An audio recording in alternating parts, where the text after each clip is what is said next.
Ni hao xiao xiao mao. Ouais, je suis pas sûr de l'accent. Bref, je profite d'un bon bain froid pour te partager avec toi une réflexion sur, on va dire, le contrat de couple, les étiquettes qu'on peut se mettre en couple. Et ouais, j'ai eu des bagues aux doigts, mais là celles-ci sont pas pour le mariage. Mais j'en ai eu une pour le mariage. Oui, le gros panda a déjà été marié. Bon, c'était pas le mariage du siècle, enfin, c'était une belle fête, c'était une magnifique femme, évidemment, mais il n'a pas duré très longtemps. Voilà. Pourquoi? Tout simplement parce que j'ai jamais apprécié l'espèce de carcan, l'espèce de boîte dans laquelle on se met avec ce fichu mariage. Et donc, dès lors, j'ai commencé à être un petit peu contre cette institution du mariage. Petite précision. C'est contre le mariage républicain, le papier qu'on signe à la mairie, avec les contrats qu'on fait chez le notaire. Donc je suis contre. Ne va pas croire que je suis contre l'amour, loin de là. Mais il se trouve que récemment, suite à certaines discussions, j'ai appris à reprendre un petit peu confiance dans le mot contrat. Je t'explique pourquoi. Première discussion, deux copines. L'une parle d'un homme qu'elle a rencontré récemment et je sentais qu'elle cherchait, alors c'est quoi, c'est ton petit ami? Non, c'est ton plan cul. Et moi j'étais à côté, j'ai dit mais sinon on s'en fout de l'étiquette. En fait tu expliques juste ce que tu vis avec la personne et puis voilà. Puis il n'y a pas d'étiquette et puis un jour ça changera, puis un jour ça changera pas et puis c'est très bien, non? Et ces deux copines m'ont dit oui, mais ça permet, quand tu mets une étiquette, ça permet de poser un cadre. Et deuxième discussion, un ami qui est comme ça en soirée qui me dit ouais, mais contrat, c'est permission et protection. Et ça coïncidait avec donc la première discussion qui s'était terminée du oui, mais mettre une étiquette, ça permet de donner un cadre. Voilà. Et moi j'ai trouvé cette réflexion assez intéressante. Effectivement, ça peut donner une ligne directrice. Par exemple, je te présente machin, c'est un collègue. Donc tu sais que globalement la relation se limite au travail. Majoritairement en tout cas au travail. Tiens, je te présente, c'est un ami.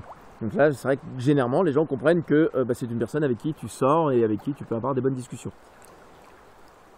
Et il peut y avoir aussi, tiens c'est ma petite amie. Voilà, comprendre que c'est une amie qui n'est pas forcément petite, mais avec qui tu peux avoir des relations plutôt intimes. Et d'ailleurs, on m'a très récemment dit, mais non, mais tu peux être aussi en relation libre non identifiée. Mais en même temps, quand la personne employait ce terme, les gens ne comprenaient pas. C'est assez intéressant puisque les gens effectivement s'attendent à une étiquette qui est très connue et qui donne déjà directement un cadre. Ok. Mais en même temps, je trouve que cette formulation permet de poser la question de quel est le contrat. Bah ouais, parce que tu es en relation libre non identifiée, effectivement, ça veut tout dire et rien dire à la fois. Peut-être que dans le contrat, il est permis, il est autorisé d'avoir des relations intimes, il est permis de discuter. Et puis en protection, ça veut dire qu'il y a des choses qu'on a le droit de faire ou de ne pas faire en fait dans cette relation. Ça veut dire que chacun expose sa limite, qui lui est personnelle, de dire tiens voilà moi ce que je ne peux pas vivre avec toi, c'est ça, parce que c'est limité, en tout cas aujourd'hui c'est limité.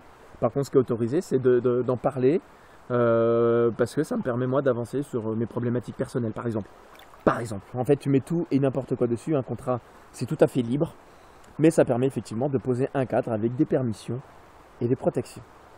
Et voilà en fait des petites questions qui m'ont un petit peu réconcilié avec les étiquettes. Je les aborde avec moins de mépris, mais avec cette question derrière de quel est le contrat. Ok, quelles sont tes permissions, quelles sont tes protections.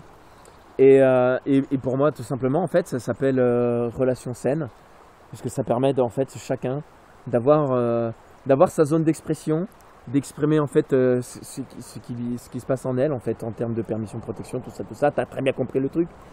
Et en fait, on tombe sur des relations saines, en fait. Et puis le contrat, voilà, c'est peut-être un contrat oral que tu as échangé au fur et à mesure de la relation.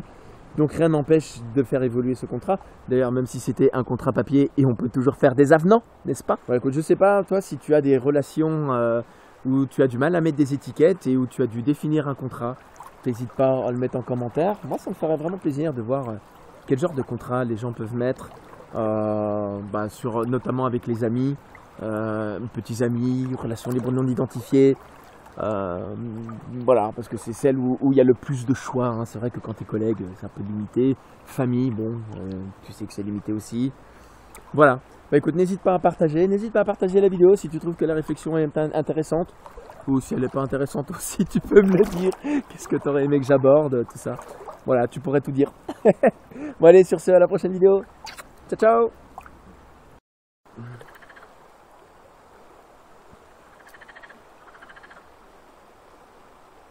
Canard des mers.